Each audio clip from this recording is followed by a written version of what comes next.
अखिलेश यादव और कांग्रेस के बीच अब दूरियां बहुत ज्यादा बढ़ती जा रही हैं। अखिलेश यादव लगातार कांग्रेस पर हमलावर हो रहे हैं। इस बार उनका निशाना था मध्य प्रदेश में कमलनाथ और उत्तर प्रदेश से अजय राय। तो जहाँ तक इंडिया गठबंधन की बात है, जिन लोगों के बारे में आप बात कर रहे हैं वो गठबंधन में कहीं उनकी कुर्सी तक नहीं थी जब इंडिया गठबंधन की बैठक हुई है। तो इंडिया गठबंधन एक अलग विषय है।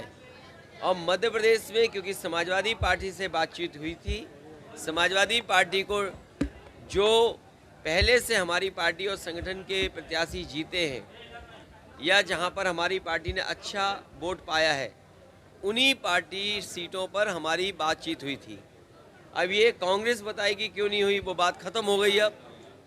और मुझे उम्मीद है कि मध्य प्रदेश में समाजवादी पार्टी जिन सीटों पर लड़ी थी पहले, जहां पर पार्टी को वोट मिलेगा वहीं पार्टी लड़ेगी। यही नहीं, अखिलेश यादव ने कमलनाथ पर कमल कहकर के निशाना साधा।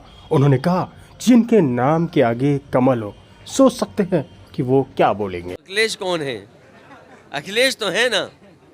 तो अगर ये बातें अगर कहेंगे तो समाजवादी पार्टी भी इन बातों को कह सकती है, लेकिन उन उलझनों में हम नहीं फंसना चाहते हैं। कमलनाथ जी से हमारे संबंध बहुत अच्छे हैं और नाम देखो इनका कितना अच्छा है। जिनके नाम पे ही कमल हो, जिनके नाम में ही कमल हो, तो वो अखिलेश ही कहेंगे और क्या, अखिलेश तो नहीं कहेंगे ना। वहीं अखिलेश यादव ने जातिगत जनगणना और इंडिया गठबंधन को लेकर के भी सवालों का जवाब दिया। इंडिया गठबंधन को लेकर के उन्होंने कहा कि प्रधानमंत्री इंडिया गठबंधन से होगा। साथ ही उन्होंने हिंदुत्व के मुद्दे पर भी करारा जवाब दिया। इंडिया गठबंधन में आप प्रधानमंत्री तक पहुंच गए। अभी हमारे पत्रकार साथी कुछ और पूछ रहे थे। मैं आपको बधाई देता हूं कि इंडिया गठबंधन का ही प्रधानमंत्री बनेगा।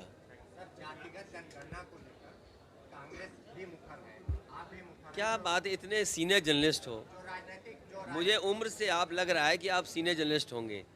ये कहिए कि कांग्रेस पार्टी अब मुखर हुई है। ये वही कांग्रेस पार्टी है जिसने जाति जनगणना के आंकड़े नहीं दिए, जाति जनगणना नहीं होने दिए। ये चमत्कार है। प्रखर मत बोलिए, ये चमत्कार है, क्योंकि सबको एहसास हो गया है कि जब तक पिछड़े, दलित और आदिवासी और अल्पसंख्यक भाइयों का साथ नहीं लोगे तो आप कामयाब नहीं होगे। आपने नहीं देखा, प्रधानमंत्री जी खुद कहते हैं हम पिछड़े हैं। तो अगर पिछड़े, दलित और आदिवासी और अगड़े भी कुछ अगर जाति जनगणना मांग रहे हो तो इसमें क्या बात है? तो ये तो चमत्कार सही है कि कांग्रेस पार्टी भी चमत्कार में आ गई और कह रही है उन्हें भी जाति करना चाहिए, क्योंकि उन्हें पता है कि वो वोट जो ढूंढते थे वो वोट अब उनके साथ नहीं है। नहीं, तल्खी की वजह ये नहीं है। तल्खी की वजह मैंने आपको बता दिया कि अगर आजमगढ़ के साथ किसी पार्टी के लोगों का इमोशन है तो दूसरे पार्टी के लोगों को बड़ा सावधान होकर के बोलना चाहिए, क्योंकि अगर वो आजमगढ़ के लिए बोल रहे हैं तो उनके भी क्षेत्र हैं जिनसे उनका भी इमोशन है। अगर हम लोग उस तरह की टिप्पणी करेंगे तो आपके पास जवाब नहीं होगा। कौन यादव है वो? ए पत्रकार भाई, अब उन्हें मत हाईलाइट को छोड़ो। अरे हम और तुम हिंदू हैं कि नहीं ये बताओ? हम 9 दिन का व्रत रखे हुए हैं और आप भी हिंदू हो। यही नहीं, अखिलेश यादव ने महंगाई को लेकर के भी निशाना साधा। उन्होंने किसानों को लेकर के भी बात की। उन्होंने कहा कि आज किस तरीके के हालात थे उत्तर प्रदेश में। साथ ही उन्होंने भीमराव अंबेडकर साहब के संविधान को भी याद किया कि आज महंगाई बढ़ गई है, बेरोजगारी बढ़ गई है, बिजली का बिल आम आदमी नहीं दे पा रहा है, हरदोई में किसी किसान का अभी तक धान खरीदने का इंतज़ाम नहीं होगा, जो एमएसपी है जो मिलना चाहिए वो तक सरकार नहीं दे पा रही है। और कहाँ सरकार सपना दिखा रही थी कि आय दोगुनी होगी किसान की। मैं अभी शाहजहाँपुर से चल के आया हूँ, लखनऊ से शाहजहाँपुर गया, डिवाइडर पे कोई नई व्यवस्था दिखाई दे रही है मुझे ट्रैफिक की।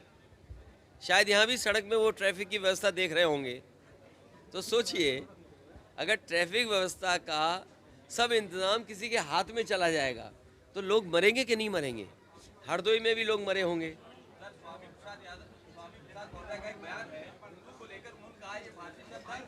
हम सब हिंदू हैं, आप भी हिंदू हो, हम भी हिंदू हैं।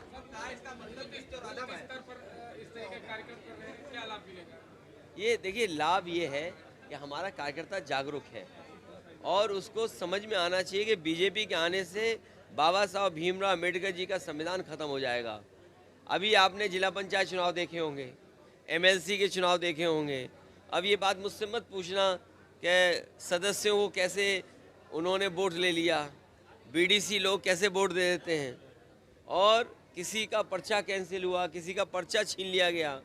और आपको याद होगा लखीमपुर बगल का जिला है जहाँ पर एक माता और बहनें जब नॉमिनेशन के लिए गई, उनका पर्चा किस तरह खींच लिया गया, साड़ी और कपड़े फाड़ दिए। तो ये बीजेपी अगर आ गई तो बाबा साहब भीमराव अम्बेडकर जी का संविधान चला जाएगा। यही हम कार्यकर्ताओं को समझा रहे हैं।